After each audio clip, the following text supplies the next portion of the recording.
Muy buenas a todos, sean ustedes bienvenidos de nuevo a este su canal de libros, de escritores, de literatura, de historias, de historia, de todo lo que ustedes quieran.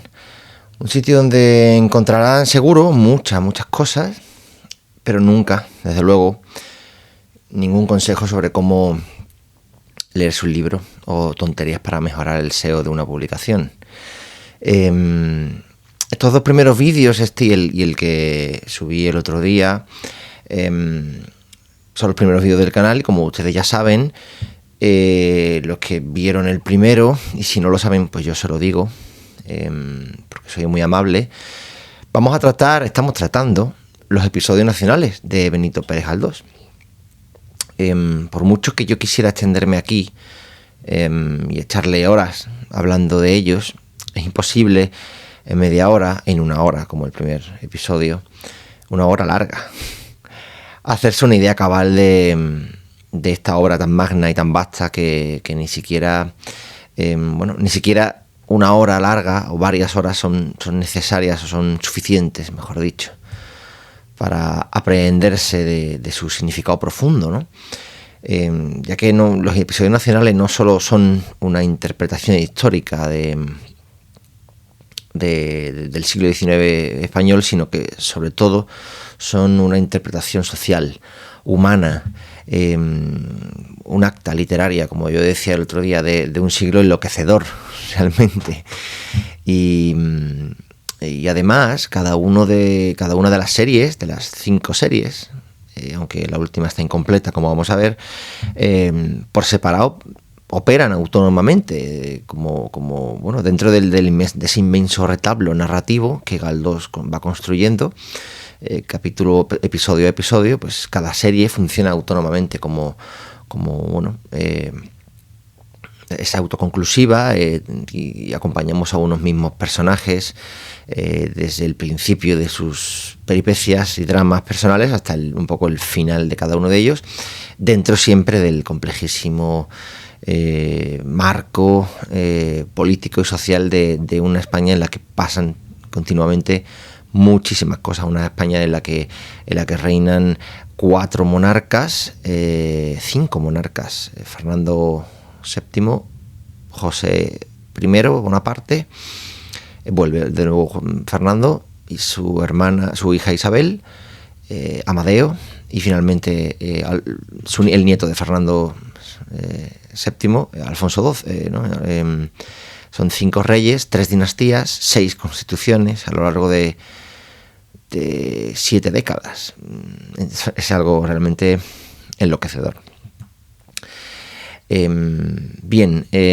Baste con traer aquí la archiconocida cita de Max Aub en su manual de historia de la literatura española, para tomar un poco la medida de los episodios nacionales, ¿no? Cito literalmente: perdiérase, dijo Aub, todo el material histórico de esos años que, salvándose la obra de Galdós, no importaría. Ahí está, completa, viva, real, la vida de la nación durante los 100 años que abarcó la garra del autor. Existen para siempre sus centenares y centenares de personajes históricos e imaginarios, tan ciertos los unos como los otros. Solo los más grandes en el mundo, y sobran dedos para contarlos, decía Aub, consiguieron otro tanto, y aún más. Le dejaría en la gloria novelera de su tiempo mano a mano con Tolstoy, porque además de dar vida a seres para siempre presentes, supieron sacar a la luz el genio de su patria a través de sus luchas, glorias y desgracias. Galdós ha hecho más por el conocimiento de España por los españoles, por el pueblo español, que todos los historiadores juntos. Así que bueno, lo cierto es que yo no tengo nada más que añadir a estas palabras de Max Aub. Para comprender los episodios nacionales hay que leerlos todos, hay que disfrutarlos todos. Del primero al último son bastante disfrutables, la mayoría. Hay muy pocos episodios que sean farragosos, Y eso que, bueno, Galdós va probando diferentes técnicas narrativas, como vamos a seguir viendo en este segundo vídeo, que va a ser un comentario de las 3 últimas series, ¿no? Y de las circunstancias vitales de Galdós cuando los escribió e históricas de la España en la que los escribe, ¿no? Aunque algunos tontos que se dicen liberales ahora sostienen sin pudor, en mi opinión, que el pueblo no existe, por más que, por ejemplo, la Constitución americana, que sale de la técnicamente primera revolución liberal, como il faut, ¿no? Comience con la fórmula ya clásica de We, the people of the United States. Pues por supuesto que el pueblo español existe. Y además existe y es el sujeto de la soberanía nacional, o en teoría, por lo menos, en el papel, ¿no? Por más que hoy parezca mentira, ¿no? Y sigue siendo este concepto, el de la soberanía nacional, el pilar del ordenamiento legal, jurídico y constitucional del sistema, del régimen bajo el cual nos gobernamos, ¿no? O desgobernamos. La lucha, la encarnadura sin ambajes y con su plena complejidad retratada en 46 novelas, que son las que es el número total de los episodios nacionales, la lucha de este pueblo, del pueblo español, es el verdadero protagonista, como decíamos en el primer vídeo, de los episodios nacionales. Bien, dicho lo cual, vamos a pasar ya, ¿no? Vamos a empezar por donde lo dejamos en el otro vídeo, ¿no? En el primer vídeo. Nos quedamos al final de la segunda serie. Galdós, en 1879, cuando escribe el último episodio de la segunda serie, Un faccioso más y unos cuantos frailes menos, afirma que ahí se termina su quehacer como historiador. Pues, usando sus propias palabras, los años que transcurren desde 1834 están demasiado cerca, nos tocan, nos codean, se familiarizan con nosotros. Esto decía Galdós en el año 1879. 19 años y medio después, sin embargo, el mismo Galdós escribe en el prólogo de la primera edición de Zumalacárregui, que es la novela con la que comienza la tercera serie de sus episodios nacionales y que se publica en 1898, un año fundamental en la historia de España, el año en que se pierden los últimos restos del gran imperio ultramarino español, un año en el que estalla una profundísima crisis nacional de conciencia moral, política, un año en el que ya empiezan a versele las costuras al sistema de la Restauración. Pues en este año de 1898, Galdós escribe en este prólogo de Zumalacárregui que aunque juró no poner la mano por tercera vez en novelas históricas, y aquí abro comillas, cito a Galdós textualmente: cuán claramente veo ahora que esto de jurar es cosa mala. Como todo lo que resolvemos menospreciando o desconociendo la acción del tiempo y las rectificaciones que este tirano suele imponer a nuestra voluntad y a nuestros juicios. Galdós escribe estas 10 nuevas novelas entre la primavera de este año, de 1898, y el otoño de 1899, que es un ritmo realmente espectacular de trabajo, aún más frenético y más intenso que aquel que vimos, aquel periodo de 2 años en el que escribe y publica la primera serie. Sobre todo teniendo en cuenta que Galdós es ahora ya un hombre de 65 años, que muy pronto iba a comenzar a padecer muy graves problemas de salud, tanto oculares como cardiovasculares, como también neurológicos. Aquí tengo que comentar lo que el doctor Manuel Herrera Fernández, mucho después, en una conferencia ante una exposición ante la Real Academia Nacional de Medicina, expuso, ¿no? En su opinión profesional, Galdós sufría todos estos problemas a consecuencia de una sífilis terciaria. Así que, ¿qué fue lo que llevó a Galdós, ya enfermo y avejentado, a recuperar con este ímpetu los episodios nacionales casi 20 años después? Bueno, pues la respuesta más sencilla es el dinero. El dinero. En 1896, 2 años antes de la publicación de Zumalacárregui, Benito Pérez Galdós había publicado ya la mayor parte de sus más grandes novelas. Además de las 2 primeras series de episodios nacionales, como hemos visto, bueno, pues había publicado una serie de grandes obras que fueron grandes éxitos y que le habían llevado a ser, bueno, el autor en lengua española probablemente de ese momento, de ese cambio, del cambio de siglo, más leído y más vendido, tanto en España como en Hispanoamérica. Ya había escrito sus primeras novelas de tesis, La Fontana de Oro, El Audaz y La Sombra. No está muy claro cuál de estas 3 es la primera. Es difícil dilucidarlo, pero canónicamente, como decía en el primer vídeo, La Fontana de Oro es su primera novela. Había escrito ya el resto de estas novelas de tesis: Doña Perfecta, Gloria, Marianela, La familia de León Roch. Había escrito su serie de novelas contemporáneas: El amigo Manso, La de Bringas, Ángel Guerra, Fortunata y Jacinta, su grandísimo éxito. Bueno, pues todas estas novelas, desde la primera, desde La Fontana de Oro, se las había publicado un hombre, Honorio de la Cámara, que fue su editor desde el principio, ¿no? Este hombre era canario también, como él, y además era el responsable de La Guirnalda, que era una revista quincenal en la que Galdós empieza a publicar regularmente a partir de 1871, cuando, bueno, está empezando su carrera periodística. Galdós escribe en varias publicaciones. No es muy conocido todavía en Madrid, pero en el año 71 empieza a colaborar con La Guirnalda, y es este hombre, Honorio de la Cámara, el que publica La Fontana de Oro muy poquito después. Y bueno, pues en 1897 Galdós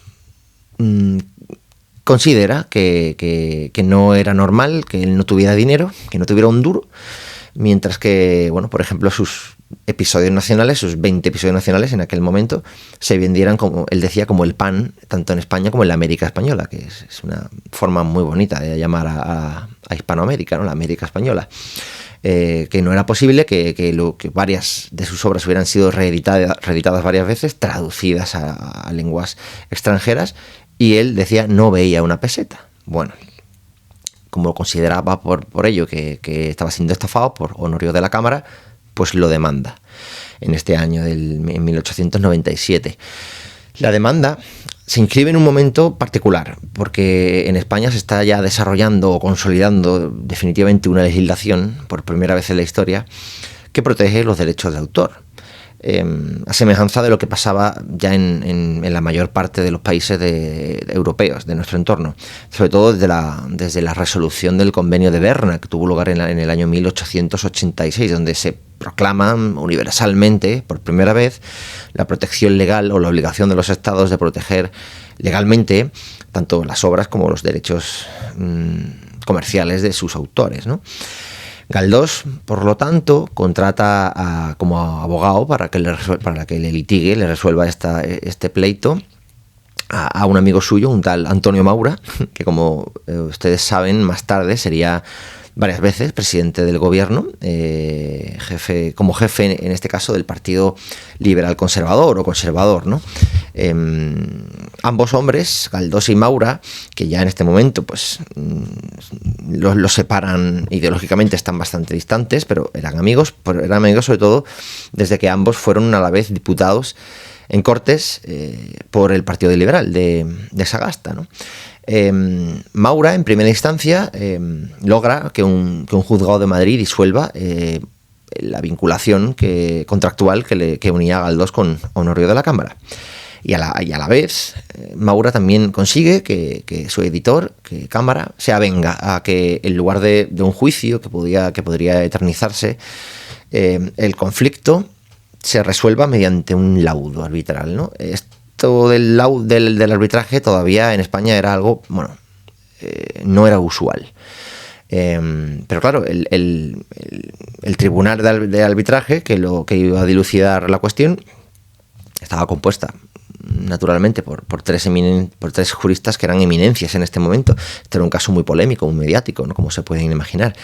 Y estos tres jueces, árbitros, uno de los cuales, Eugenio de los Ríos, o Eugenio del Río, ahora no mi memoria me falla, pero fue poco después presidente del gobierno también, escrutaron las cuentas con mucha exhaustividad de esta sociedad que formaban Galdós y su editor, y concluyeron que es verdad que Galdós vendía muchísimo, que sus libros se vendían muchísimo, pero que también Galdós gastaba mucho, y que gran parte del dinero que habían generado sus libros en los 20 años más o menos que llevaba siendo editado por Honorio de la Cámara, ya se lo había gastado en forma de adelantos que él iba reclamando sin parar, porque al parecer pues su tren de vida era muy grande.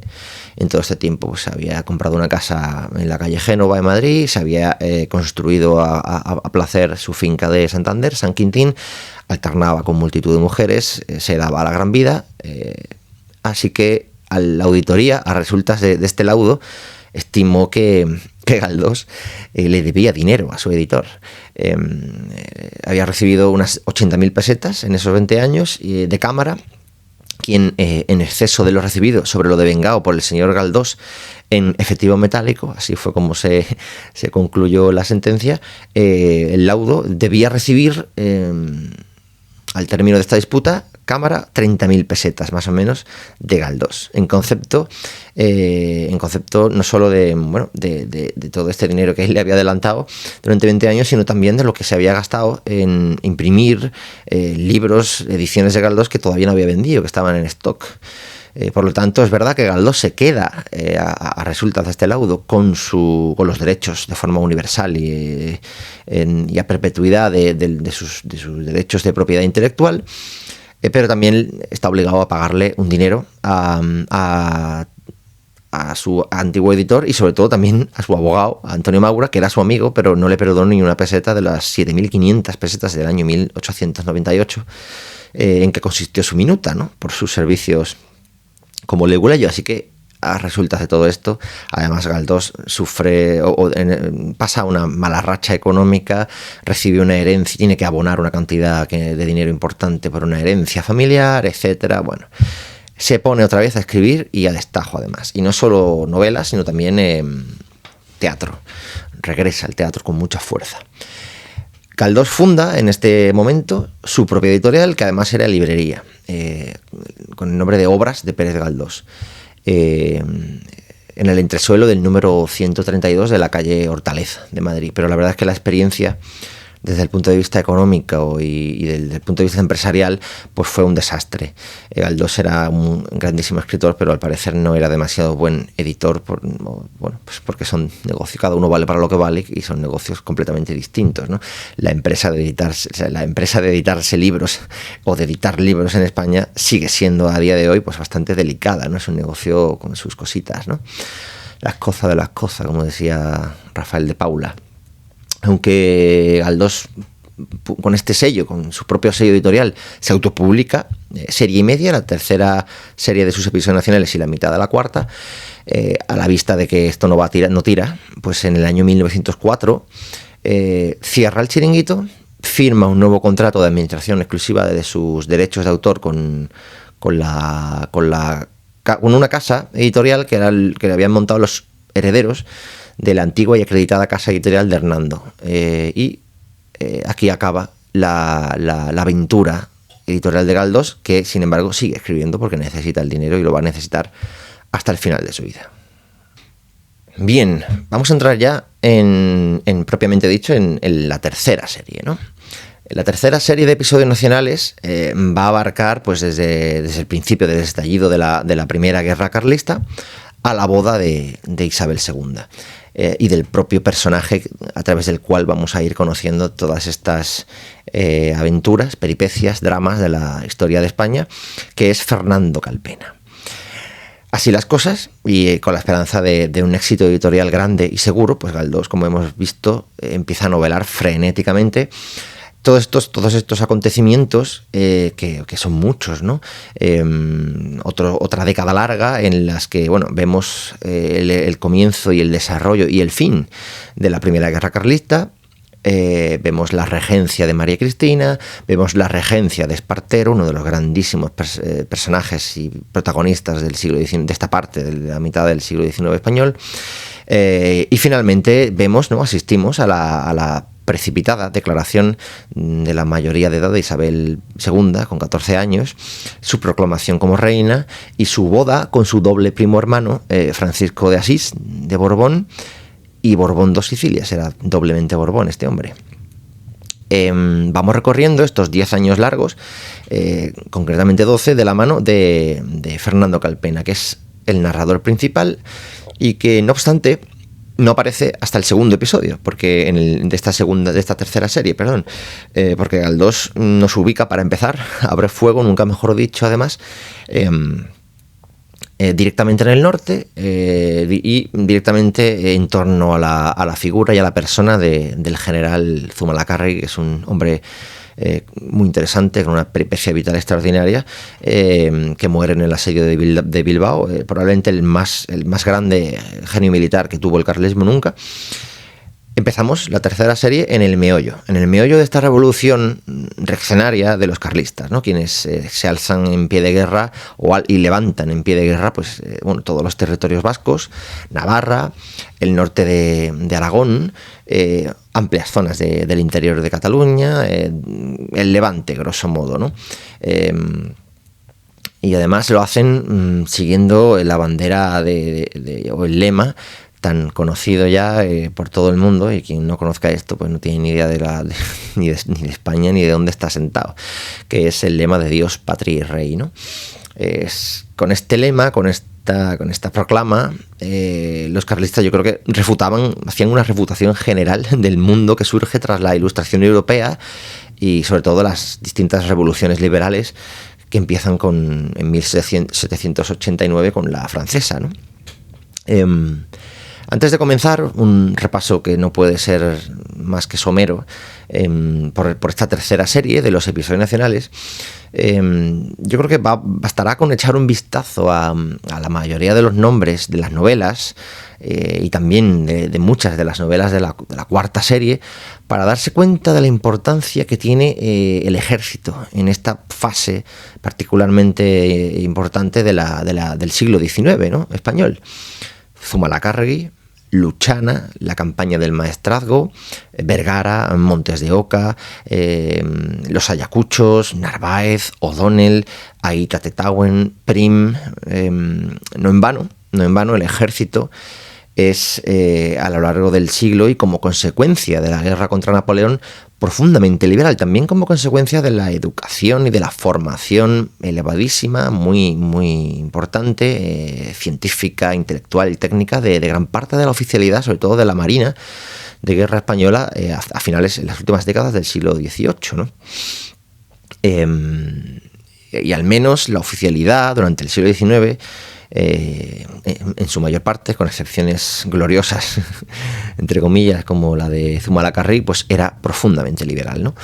Y este espíritu liberal y progresista de tenientes, de coroneles, de generales, va tomando forma durante los oscuros años sobre todo de la década ominosa, de los últimos años del reinado de Fernando VII, en todo ese ambiente de sociedades secretas que habíamos visto un poco en la segunda serie de episodios, ¿no? De los episodios nacionales, conspiraciones más o menos clandestinas que van sacudiendo a cada poco esa paz, ¿no? Esa paz severa y paz de cementerio de la década ominosa, ¿no? Y es ya con la regencia de María Cristina y con la rebelión abierta de los carlistas cuando aparecen las grandes figuras, los grandes espadones, ¿no?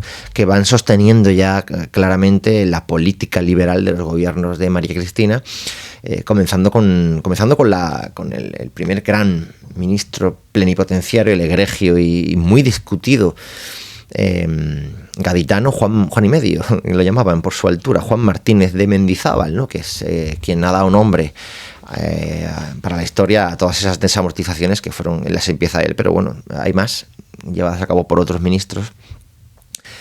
Y que es el protagonista del segundo libro de esta tercera serie, con el que ya Galdós nos presenta o nos introduce a su nuevo narrador, que es otro hombre, otro muchacho joven, Fernando de Calpena, que igualmente, ¿no?, de misterioso origen. Esto es otra cosa que se va repitiendo continuamente en los grandes protagonistas de los episodios nacionales, a quien acompaña a lo largo de estos 10 novelas, de estos 10 episodios, un muy peculiar, una figura Sancho Panza, ¿no? Aquí el binomio quijotesco funciona muy bien. Galdós sin duda evoca el Quijote, evoca la obra de Cervantes, porque al lado de Calpena, que es su Alonso de Quijano, ¿no?, mutatis mutandi, ¿no?, presenta a un cura, un sacerdote humildísimo, del clero más bajo, más humilde y sencillo, el padre Hillo,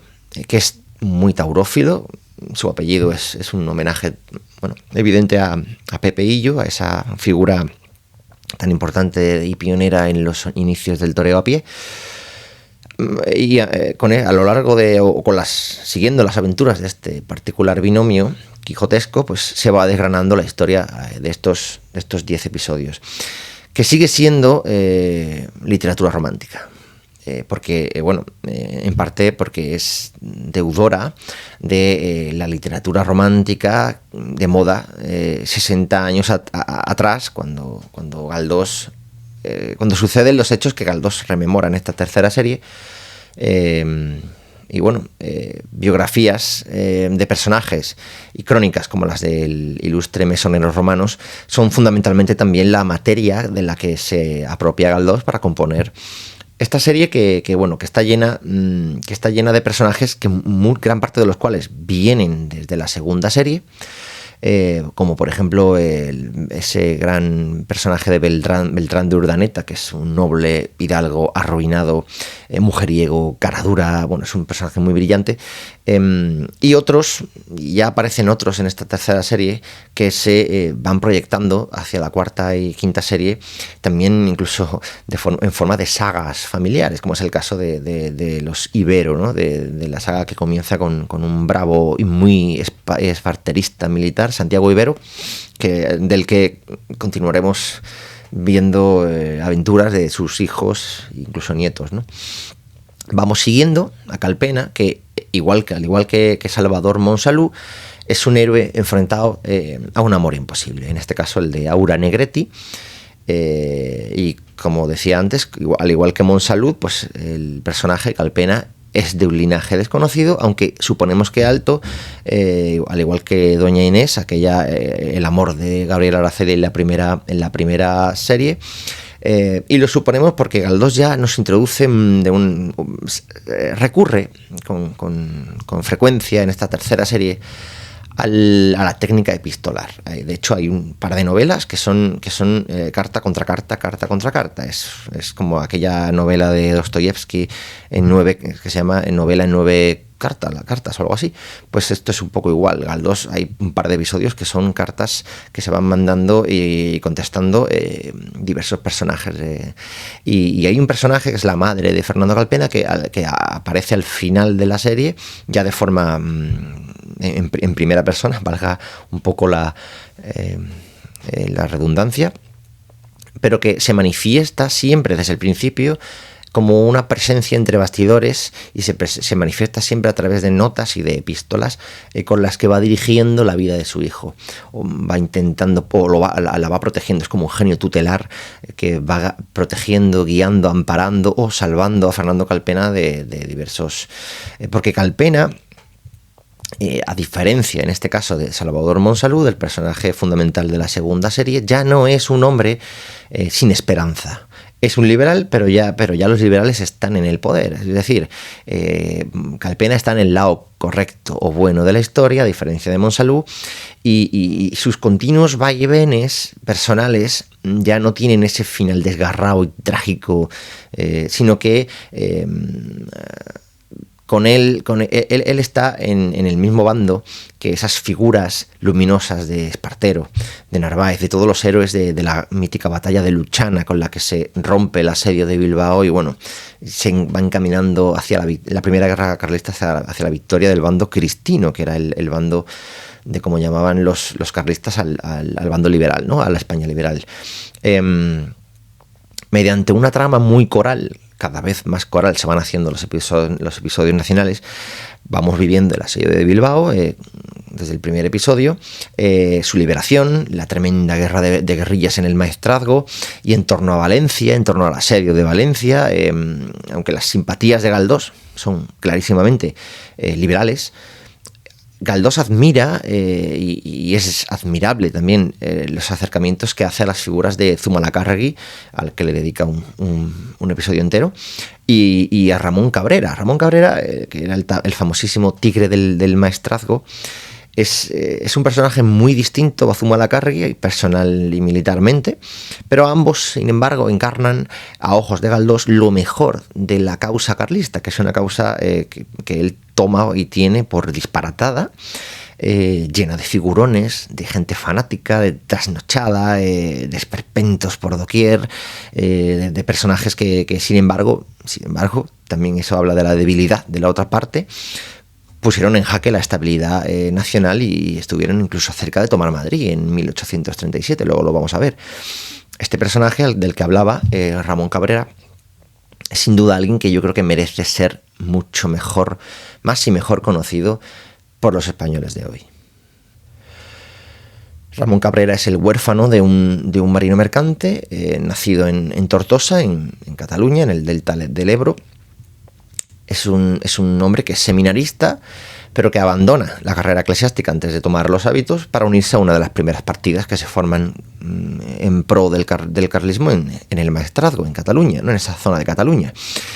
Y bueno, pues ahí hace carrera en nombre del que llamaban el rey legítimo, de Carlos María Isidro, y la verdad que hace una carrera meteórica, porque en muy poco tiempo se hace con el mando de todas las fuerzas carlistas en Aragón y en todo el Levante, ¿no?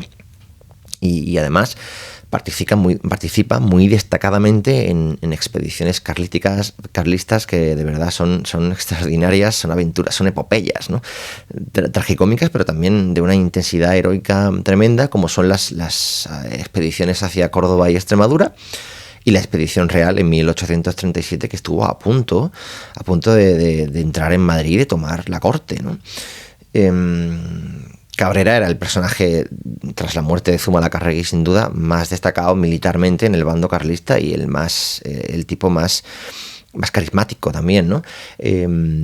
Luego, al final, tras el pacto de Vergara, tras la rendición o traición, como llamaban los carlistas más furibundos, de Maroto, y el abrazo de Vergara con el que se pone fin a esta primera guerra, abandona España, vía Francia y acaba con sus huesos en Inglaterra, donde se casa con una rica heredera de religión anglicana. El Cabrera,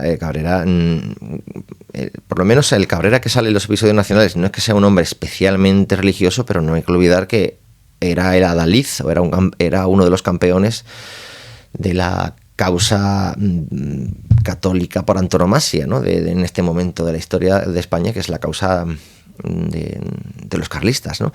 Es curioso, este hombre se casa con una mujer de fe anglicana, de credo anglicano, y este hombre, que tenía una fama de cruel tremenda, de implacable, de guerrillero extraordinario, de extraordinario valor, de tremenda serenidad, de brillantísima inteligencia táctica y estratégica, pues se convierte en un gentleman británico, renuncia a la guerra, va renunciando poco a poco, no se desvincula de inmediato de la causa carlista, pero sí que va poco a poco desvinculándose y se va convirtiendo en un caballero inglés, casado con una riquísima heredera. Y hasta el punto de que ya en la Restauración, mucho después, en los albores de la Restauración, se reúne públicamente con Alfonso XII, que era el hijo de Isabel II, a quien Cabrera tanto combatió. Y recordemos que Alfonso XII había sido educado en Inglaterra militarmente, Y Cabrera abjura públicamente de la causa del carlismo y reconoce a Alfonso XII como el legítimo rey de España, un terremoto, ¿no? Para la España del momento. Todavía el nieto de Carlos María Isidro, en este momento de principios de la Restauración, tenía aspiraciones. Y claro, la gran estrella del carlismo, pues... a cambio también de que Alfonso XII le reconociera la graduación militar y los títulos nobiliarios que este hombre había ido ganando a lo largo de muchos años de guerrear por la causa del pretendiente, ¿no? En fin, de personajes así, tan fascinantes, tan contradictorios, tan extraordinarios, están llenos los episodios nacionales, la verdad. Ahora, y para no alargar este vídeo en demasía, o por lo menos a ver si no es tan largo como el primero, vamos a intentar comentar de forma conjunta la cuarta y la quinta serie, porque yo creo que constituyen un todo, por así decirlo, ¿no? El reinado propiamente dicho de Isabel II como mujer adulta, la larga agonía de esta forma política, el sexenio revolucionario y finalmente la restauración en la figura de su hijo, de Alfonso XII. Hay algo, yo creo, antes de entrar en la cuarta y la quinta serie en sí mismo, hay algo que me ha llamado poderosamente la atención de los episodios nacionales. Y es que, a pesar de ser una crónica del siglo XIX español, la América española como tal y su gradual emancipación en las diversas o sucesivas guerras de liberación, entre comillas, apenas tienen un eco en los episodios nacionales, que la verdad que están abrumadoramente centrados en los intríngulis peninsulares, ¿no? Yo, quizá por estar escritos ya en una época posterior, en la que apenas ya es casi, no es más que un Estado-nación según el molde contemporáneo, o quizá también, en mi opinión, como anticipo de ese ombliguismo que nos hace a los españoles tener siempre la cabeza metida bajo nuestra ala, ¿no? Y continuamente ajenos e indiferentes a todo lo que pasa fuera de nuestras fronteras, ¿no? Eso tiene un efecto también perverso, ¿no? Porque estamos siempre mirándonos nuestras pequeñas mezquindades y, en fin. El caso es que América, como digo, apenas sale como escenario secundario de La Vuelta al Mundo en la Numancia, que es una novela maravillosa en la que damos la vuelta al mundo con esta fragata, que acaba siendo el buque insignia del Cantón de Cartagena. También lo veremos en la quinta serie, y poco más, ¿no? En la cuarta serie, esta cuarta serie de episodios nacionales, que Galdós tarda un poquito más en escribir que la tercera, que había sido meteórica, había sido fulgurante en un año apenas. Esta cuarta serie es escrita entre 1902 y 1907, ¿no? A lo largo de 5 años. Y por primera vez la estructura narrativa cambia esencialmente, sustancialmente, ¿no? No sé, no creo que tuviera que ver, pero es verdad que en estos 4 años largos, 5 años que tardan en ser publicados en su totalidad los episodios nacionales de la cuarta serie, Galdós es operado varias veces de cataratas, por ejemplo, sufre un ictus, una apoplejía, como se decía antes, ¿no? Está metido en política de nuevo con mucha intensidad, regresa a la política, esta vez desde posiciones muy contrarias a las que tenía en su juventud, desde posiciones republicanas, liderando coaliciones con el Partido Socialista de la época, y a lo largo de estos 5 años, que tardan en ver la luz todos los episodios de la cuarta serie, en España pasan muchísimas cosas, la verdad. Hay varios magnicidios, empezando por el de Cánovas, había sido a finales del siglo XIX, unos añitos antes. Se habían perdido Cuba y Filipinas y Puerto Rico. Una oleada de terrorismo anarquista había sacudido las principales ciudades del país, en particular Madrid, pero también, sobre todo y especialmente, Barcelona. Había habido otra ola de contraterrorismo, había tenido lugar la semana trágica de Barcelona, contra también, o en parte, provocados por los reclutamientos, por las levas para ir a Marruecos, a una guerra en la que España entra sin estar preparada y prácticamente sin que se nos hubiera perdido prácticamente nada allí. Entra forzada por su por las potencias extranjeras a partir o a raíz o en virtud de lo acordado en la conferencia de Algeciras de 1906, pero también, en último término, forzada por su posición muy secundaria en el escenario geopolítico mundial a partir de la última guerra, de la derrota contra Estados Unidos en la última guerra de ultramar, ¿no? Y esta entrada forzosa o forzada en Marruecos, la verdad que es una muy penosa aventura colonial que va a tener funestísimas consecuencias. Galdós escribe esta cuarta serie de los episodios en un momento de profunda crisis, de muy honda crisis nacional, y en un momento además en el que están ya entrando en escena en la primera línea política de la Restauración, la segunda gran generación de políticos del sistema de la Restauración. Cánovas ha sido asesinado, se muere poco después Sagasta, en fin. Y la Restauración, la verdad que se va tambaleando.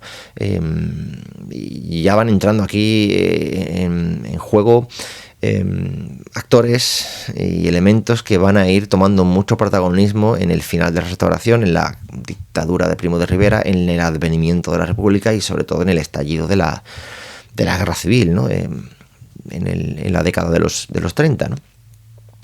Sobre todo estamos en un mundo ahora mismo, en este mundo en el que Galdós escribe la cuarta serie. Es un mundo que se va deslizando ya o va entrando en una espiral de colonialismo y de imperialismo que va a llevar a Europa a la Primera Guerra Mundial, a Europa y al mundo, pero principalmente esto empieza siendo algo europeo. Y Galdós dicta más que escribe sus últimas series de episodios nacionales, porque la quinta ya sabemos que la deja incompleta en 1912, 8 años después, 8 años antes de su muerte, en parte porque se dedica a otras cosas y en parte por la ceguera, en parte porque no puede escribir, en parte porque está cansado, ¿no? La estructura narrativa en esta cuarta y quinta serie, como digo, sufre, la verdad, cambios notables, ¿no? Galdós comienza planteando los sucesos revolucionarios de 1848, que es un año en el que se suceden muchas revoluciones en prácticamente toda Europa occidental, y lo hace a través de la figura de Pepe Fajardo, que es un buscavidas, es un pícaro natural de la Alcarria. No quiere decir esto nada, no quiere decir que los alcarreños sean todos pícaros y buscavidas, pero este hombre era de la Alcarria. Es un muchacho que viene a Madrid con pretensiones literarias, que se zambulle en todo el lumpen madrileño del momento, se va mezclando con células proto-obreras o obreras propiamente dicho, células revolucionarias, hasta que de buenas a primeras, ¿no? Y cuando parece que va a ser un bala perdido y va a coger un camino tremendamente malo en su vida, pega un braguetazo y se casa con la heredera de los Emparán, que es un linaje ficticio, pero que en el que Galdós compendia, ¿no? Toda esa nueva aristocracia del dinero que va surgiendo a consecuencia de las desamortizaciones liberales de esta época, una nueva clase social dominante de nuevo cuño que ya no tiene esa nobleza de sangre que tenía la antigua aristocracia del antiguo régimen, sino que pues es gente que solo tiene dinero y además gente cuya riqueza y cuyo lustre es fruto de una rapiña, ¿no? De una rapiña y de parasitar los resortes del Estado, ¿no? De ese Estado liberal que está combatiendo a los carlistas en el norte.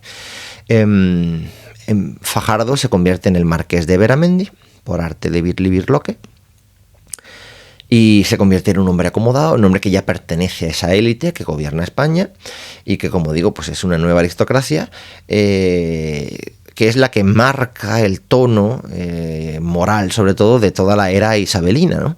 Que Galdós va describiendo. Es una era caracterizada por eso, pues el ascenso de esta clase dirigente, enriquecida no a raíz de aquellas guerras medievales contra el moro, sino enriquecida pues a golpe de chequera, a golpe de avidez, a golpe de boe, y también ennoblecida a golpe de chequera, porque es una clase dirigente que compra los títulos nobiliarios para darse lustre, ¿no? Y es una clase dirigente a la que entra a formar parte Pepe Fajardo, a la que Galdós achaca pues más o menos la falta de iniciativa económica de la que adolece España en este momento concreto de su historia, y es una clase dirigente a la que Galdós culpa de que se pierda el tren de la modernización y del progreso al que ya se estaba subiendo Europa, ¿no? En los albores sobre todo de la revolución industrial. La gama de personajes en los que se abre la trama en esta cuarta serie, pues es muy amplia y se va dispersando. Ya no hay un caudal narrativo único. Y aquí es verdad que la atención mejor puede tender un poco del lector puede tender un poco a dispersarse por eso mismo, ¿no? También esta serie es donde las mujeres cobran verdadera importancia en los episodios nacionales. Mujeres como Teresa Villaescusa, como Lucila Ansúrez, son los dos polos opuestos, ¿no? Son dos mujeres que simbolizan dos arquetipos de mujeres, dos arquetipos femeninos en esta parte de los episodios nacionales, que siempre determinan la vida de los hombres que las rodean, o de los hombres de su familia, o de sus amantes, maridos, hijos, familiares, hermanos, a veces desde el aprovechamiento de las vilezas de una sociedad patriarcal y masculina, o a veces desde la honestidad cabal también, ¿no? Y que, en una palabra, representan la hipocresía de una época de severísimas prescripciones y leyes morales que todas las clases sociales burlan sistemáticamente, además, ¿no? Es como si este hombre, Pepe Fajardo, el marqués de Beramendi, en sí mismo sea un personaje que exprese, en el que Galdós, o a través del que Galdós expresa una desolación, ¿no? La desolación que le produce el hecho de que aquella España que se configura anhelando altos ideales en Cádiz en 1812, ya en 1850, a mitad del siglo, renuncia a esos altos ideales y se acomoda y se convierte en algo realmente mezquino y pequeño en comparación con lo que podía haber sido, ¿no? Y yo creo que para Galdós la reina Isabel es el símbolo de todas estas décadas que son de desperdicio de energía, de desperdicio de recursos humanos y materiales, de un gran cinismo y de un gran hastío también, ¿no? Isabel es una mujer muy voluble, tan voluble y tan caprichosa como fue su padre, con mucho mejor fondo humano, eso sí. Una mujer que estuvo siempre en manos de camarillas, cortesanas. Su padre dirigía esas camarillas, pero Isabel es más bien es un muñeco o un pelele, el pelele goyesco, ¿no? En manos de camarillas cortesanas que van dirigiendo la política, desde cenáculos, desde oligarquías, donde van predominando personajes un poco siniestros, místicos, personajes de sacristía cerrada, o personajes, monjas con estigmas que van dirigiendo la política del país desde sus conventos, mientras que a la vez que en el Parlamento, en la arena parlamentaria, pues van entrando y saliendo espadones militares a los que la propia corte va cortándole, segándole verde la hierba bajo los pies, ¿no? Bueno, pues en especial Narváez, el espadón de Loja y Espartero, que Narváez es un poco el discípulo de Espartero, aunque luego son figuras enfrentadas a medida que ambas van obteniendo honores, privilegios, nombre, vanidad, etcétera, siempre en los enfrentamientos contra los carlistas, ¿no? A medida que estos espadones van influyendo en la política del Estado y van imponiendo una dirección más liberal o más moderada de la política nacional, en función de más liberal o más liberal moderado o más liberal progresista, que eran más o menos los grandes bandos en los que se va dividiendo la España cristina, la España liberal, en función de cómo vaya soplando el viento en palacio. Pues a la vez pues se va desarrollando toda una maquinaria detrás del escenario que va condicionando los esfuerzos de todos estos militares que, mejor o peor, pues iban intentando darle una dirección moderna al país. Y esta confusión y esta lucha, este combate, que va minando la legitimidad y el crédito de la propia reina, de la propia causa monárquica, de la propia causa liberal, pues es un poco la tragedia de fondo que va latiendo en esta cuarta, sobre todo, serie de los episodios nacionales. Todo esto, toda esta dinámica, ¿no? Se quiebra con Leopoldo O'Donnell, ¿no? Con el general O'Donnell y su famoso golpe en julio, en la Revolución de Julio o la Vicalvarada. Con O'Donnell llega también la primera guerra colonial marroquí, en este caso, ¿no? Que culminó con la toma de Tetuán en el año 1860, que Galdós, la verdad, describe muy minuciosamente, muy maravillosamente en un episodio, uno de los mejores episodios, Aita Tetauen, en el que ya empieza a cobrar una relevancia tremenda un personaje que es fabuloso en el sentido estricto, porque es un gran fabulador, y es un personaje con el que Galdós ya va anticipando el que va a ser el narrador de la quinta serie, que es un personaje absolutamente surrealista. En este caso estoy hablando de Juan Santiuste, que es un protegido del Marqués de Beramendi, de Pepe Fajardo, que es un hombre soñador, que es un hombre idealista. Es un personaje muy quimérico, ¿no? Que enloquece por amor, en este caso también es muy Quijote, y que se dedica a escribir, después de múltiples peripecias vitales, se dedica a escribir una historia de España, pero no como ha sucedido, sino como en su opinión delirante, de hombre que no está en sus cabales, pues tenía que haber sido, ¿no? Es muy, muy curioso porque en esta historia de Juan Santiuste, pues a Fernando VII lo fusilan en 1823, cuando la segunda invasión francesa, y entonces, claro, la historia de España cambia por completo, ¿no? Es muy interesante porque ya aquí Galdós empieza a destilar su propia visión cínica de la historia de España, con personajes como Santiuste, que, como digo, es un anticipo del surrealismo que se apodera de Galdós ya en la quinta serie, y en una serie en la que prospera, este surrealismo prospera en el personaje de Tito Liviano, ¿no?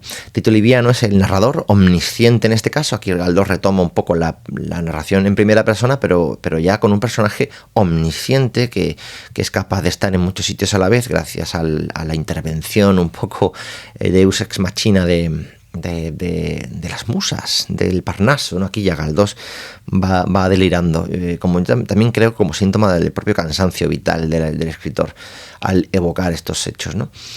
Y esta quinta serie empieza con el entierro de Prim tras su asesinato, y durante la quinta serie atravesamos el brevísimo reinado de Amadeo I de Saboya y llegamos al cantón de Cartagena, llegamos al golpe del general Pavía en Madrid, y con el que se acaba la Primera República, y llegamos a las puertas, ¿no? O al regreso, mejor dicho, de los Borbones, en la figura de Alfonso XII. Tito Liviano es prácticamente un trasunto del propio Galdós, que es un enano al que, como digo, pues eso, las musas del Parnaso van llevando y trayendo de aquí para allí, por los cielos o bajo la tierra, para que tome nota de todo lo que está ocurriendo en España, que son hechos tremendos que están conmocionando a todo el país, ¿no? La escritura de Galdós coge un vuelo en estos últimos episodios muy fantástico, muy sarcástico, coge un tono de tragicomedia, de vodevil incluso, que en realidad yo creo, pues eso, que revela o trasluce y traduce también el pesimismo, ¿no? Con el que Galdós está ya observando la realidad de España en sus últimos años de vida, en la década de 1910, sobre todo, que es la última década de vida de Galdós.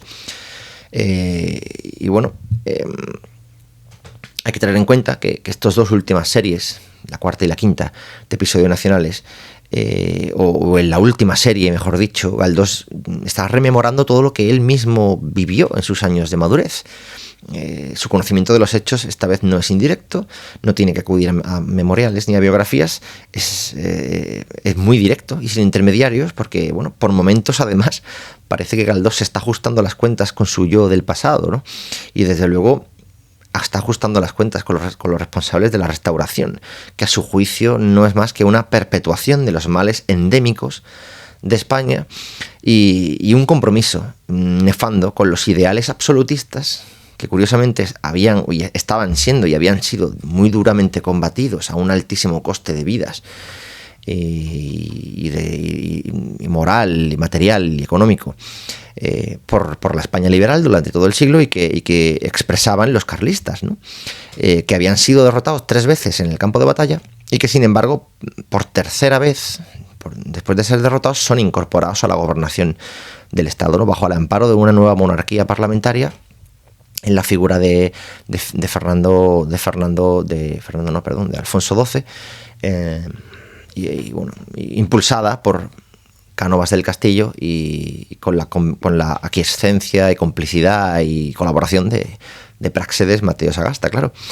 Desde luego que en 1912, que es el año en que Galdós publica su último episodio nacional, la restauración sí que es verdad que parecía estar entrando en colapso, ¿no? Es un año en el que se produce otro magnicidio. Canalejas es asesinado por un anarquista por Pardiñas en la Puerta del Sol.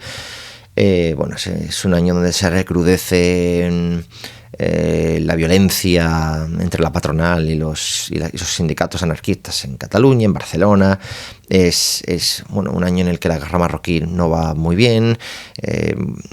En fin, la restauración empieza su última década de existencia pues mostrando síntomas de agotamiento en general, ¿no?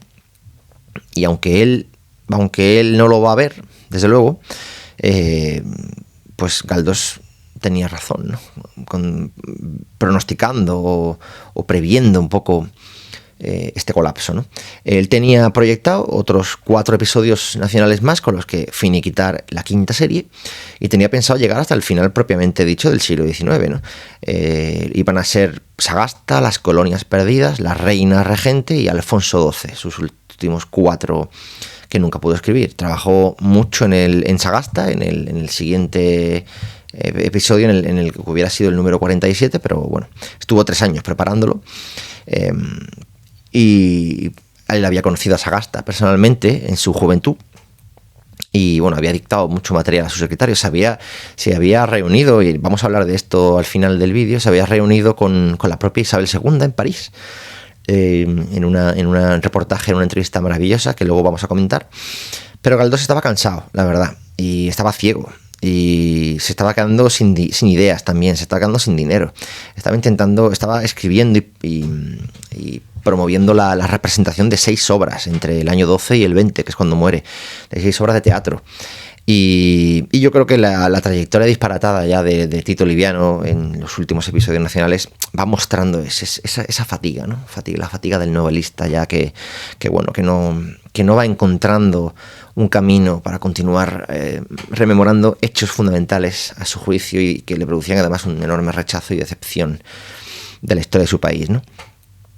Aunque Galdós no concluye, como sabemos, su magna obra, sí que hay un par de asuntos que yo creo que merece la pena comentar antes de acabar, ¿no? con este segundo vídeo centrado en los episodios nacionales.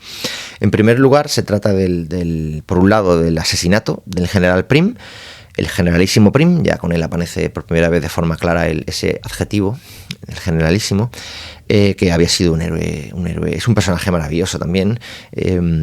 Había sido un héroe en la guerra de Cuba, en la primera de las 3 guerras que hubo en Cuba antes de la independencia. Había sido un héroe en Marruecos ya. Pues fue un personaje que capitalizó gran parte del último tercio del siglo XIX español. En los episodios nacionales es posible seguir el rastro de Prim desde la 3ª serie, ya aparece así mencionado. Ya Galdós nos va dejando migas de pan, pero naturalmente es en la 4ª serie cuando este eterno conspirador toma relevancia y protagonismo como cerebro y cabeza visible de la gran revolución de septiembre de 1868 que derriba a Isabel II del trono al grito de «Viva España con honra». Qué grito, ¿no? Qué grito.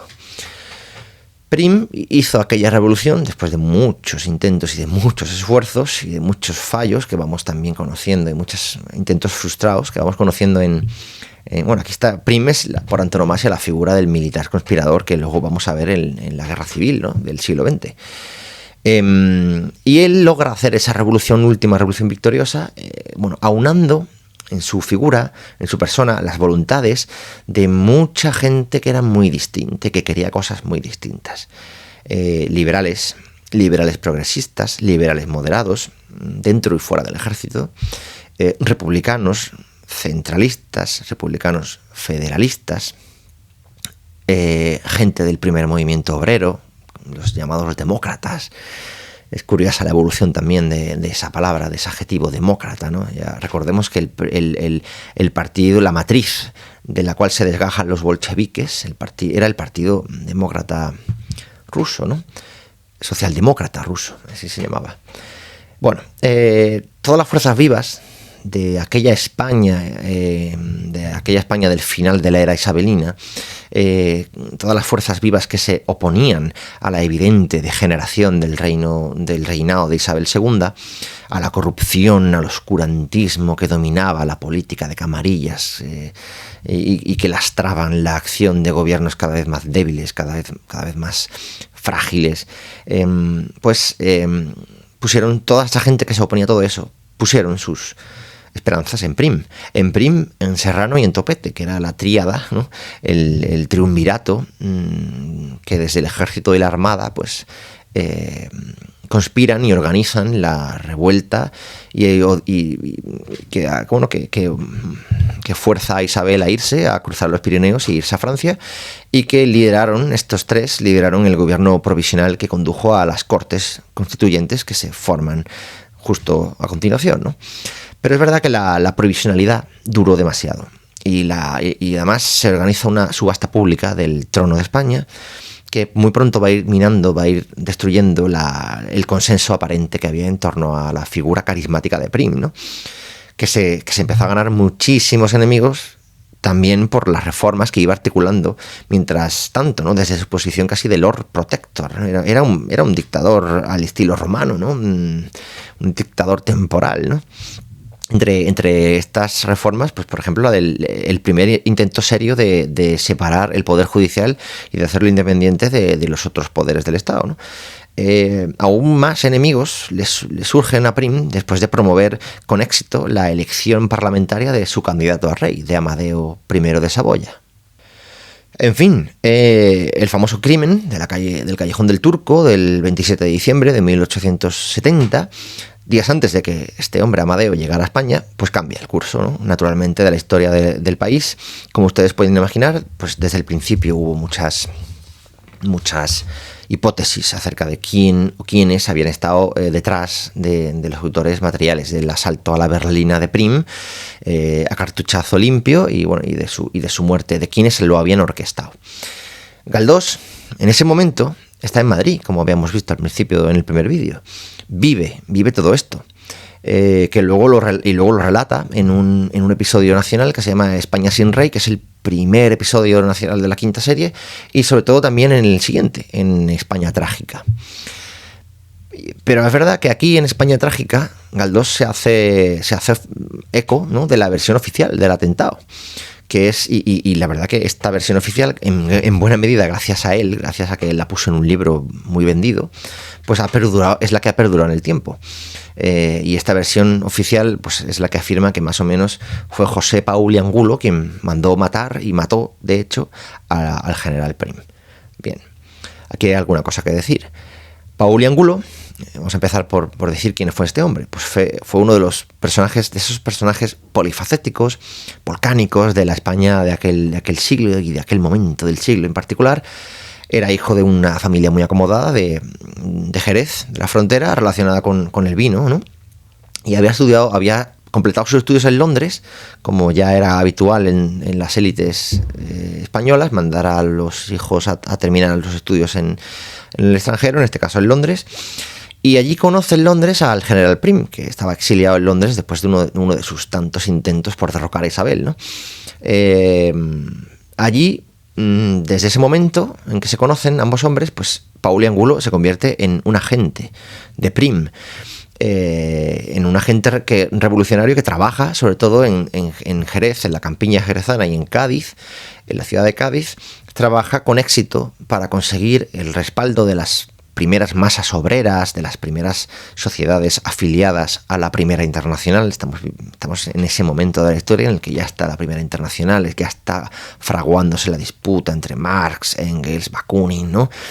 Bueno, pues Paul y Angulo consigue que mucha de estas masas obreras y campesinas se adhieran a la revolución de 1868. Pero claro, se adhieren con la promesa de que lo que va a venir a continuación no sea ni siquiera una democracia parlamentaria liberal al uso. Esto lo vamos a ver reflejado también, un eco de esto, una analogía. Vamos a verlo también en la Segunda República, ¿no? Pero bueno, son cosas distintas, aunque se pueden establecer un poco símiles o evocaciones, ¿no? Tras la gloriosa y en las constituyentes que siguieron, pues fue elegido diputado Paoli Angulo por Jerez, pero la verdad que su relación con Prim se empieza a deteriorar muy rápidamente desde este momento. Su relación ideológica, sobre todo, porque al parecer personalmente no era así, aunque se haya vendido de otra manera. Paoli Angulo pues abraza con mucho entusiasmo el republicanismo federal y la causa obrera, ¿no? Y monta partidas revolucionarias, la verdad, contra este gobierno provisional, y empieza a liderar partidas que combaten a trabuco limpio pues, en la Sierra de Cádiz. Y entre la libertad y la clandestinidad, más o menos, pues llega a Madrid, funda en Madrid, que es donde pasan las cosas siempre, claro, en España, pues funda en Madrid un periódico, El Combate, y desde cuya redacción, que estaba en la Plaza de los Mostenses de Madrid, pues llama de continuo a la insurrección armada contra la dirección que a su juicio estaba tomando este Parlamento surgido de la Revolución de 1868, ¿no?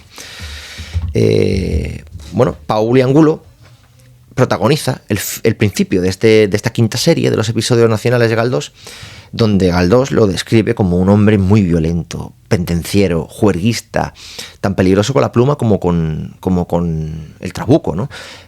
Vamos, que Galdós lo dibuja y lo pinta como el sospechoso perfecto de un crimen que además él, al parecer, había jurado cometer a voces y en escritos y en público muchas veces, ¿no? Desde el primer momento, la verdad es que Paoli Angulo fue considerado el culpable de la muerte de Prim, ¿no? Un hecho que motivó su huida, su exilio, primero en América, donde lo consigue labrarse una fortuna y que le permite vivir en París posteriormente, pues 20 años más, ¿no? Hasta que muere casi un poco antes del final del siglo, proclamando siempre su inocencia sin éxito desde París. Pero lo cierto es que la autoría criminal de Paoli Angulo no fue nunca probada. Tal y como analiza un investigador, José María Fontana, que está llevando a cabo un trabajo muy interesante ahora mismo, en estos últimos años. Un hombre que está estudiando concienzudamente el sumario judicial de la causa abierta por el crimen que terminó con la vida del general Prim.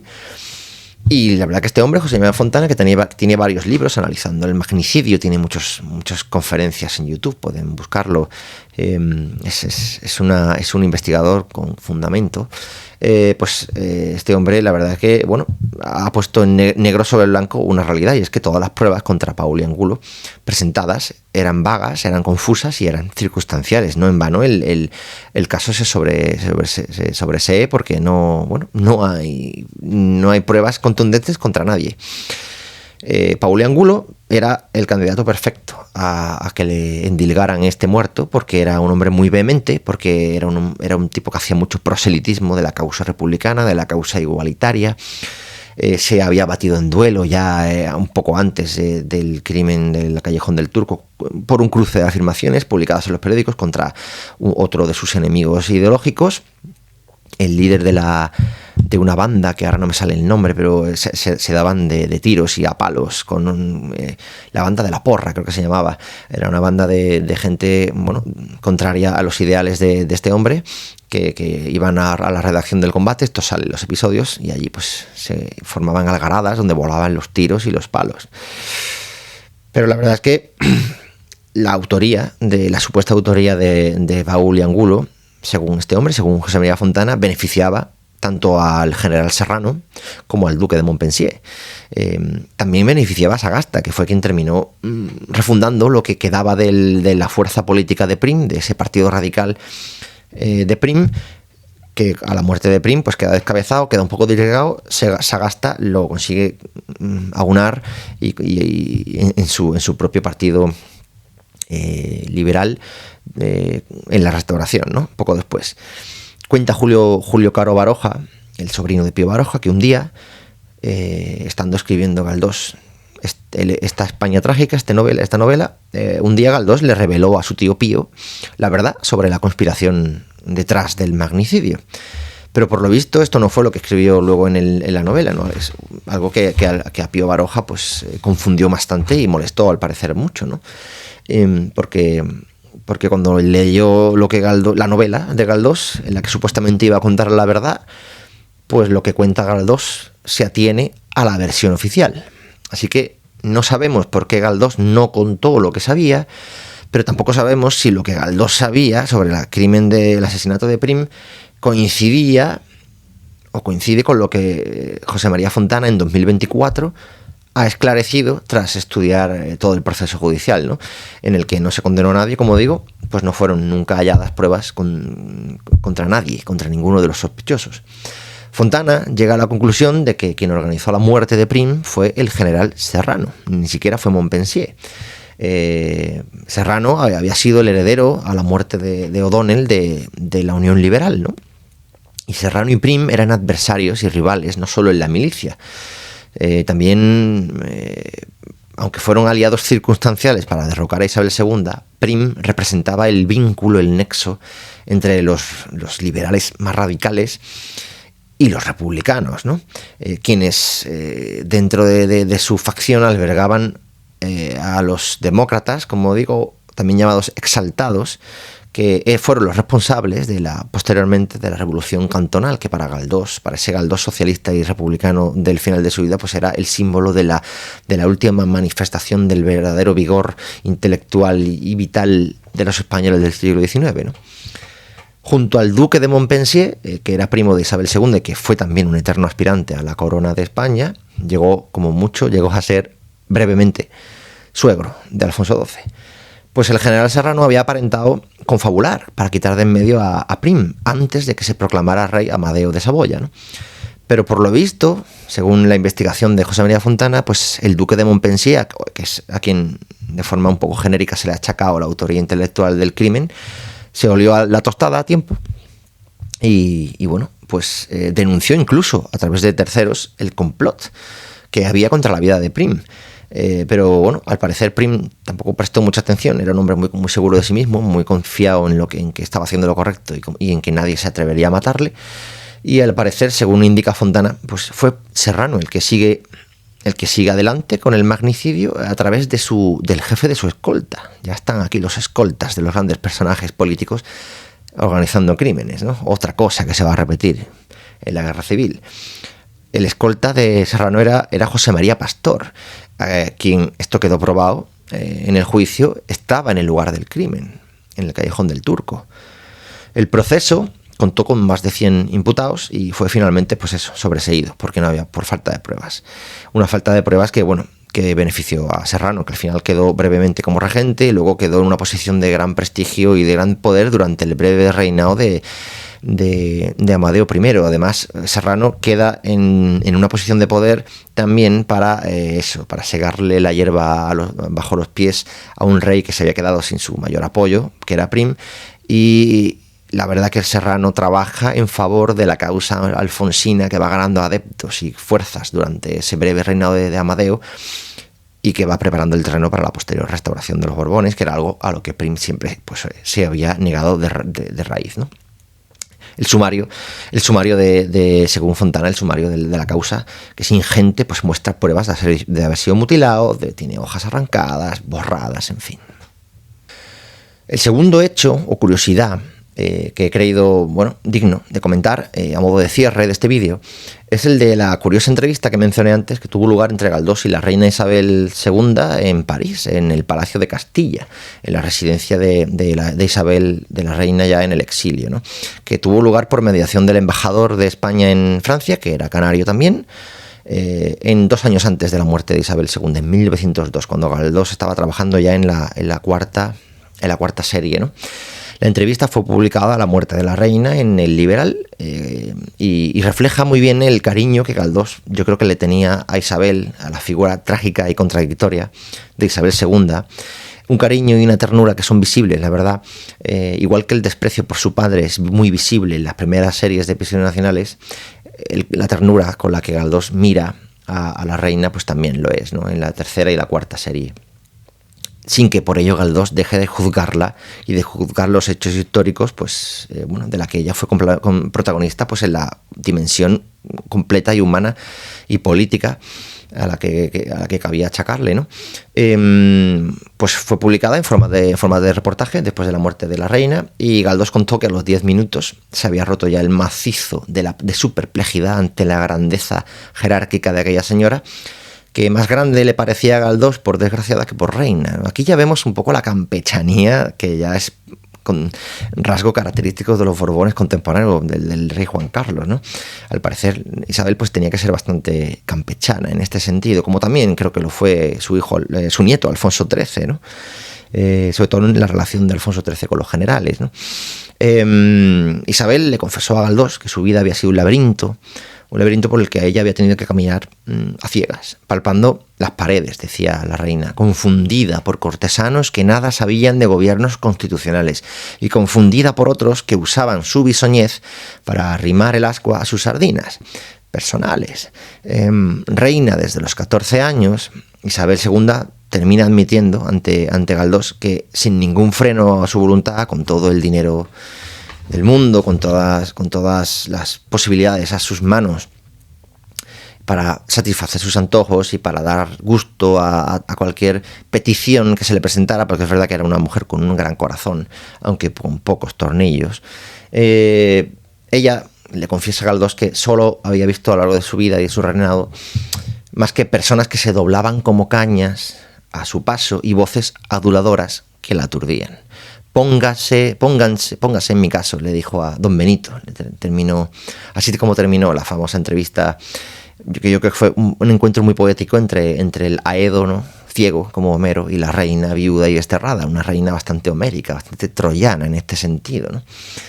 Que es una manera, yo creo, tan bonita como otra cualquiera de terminar esta aproximación siempre torpe, siempre, pero voluntariosa también, ¿no?, como habrán podido ver quienes hayan llegado hasta aquí, a los episodios nacionales de Benito Pérez Galdós.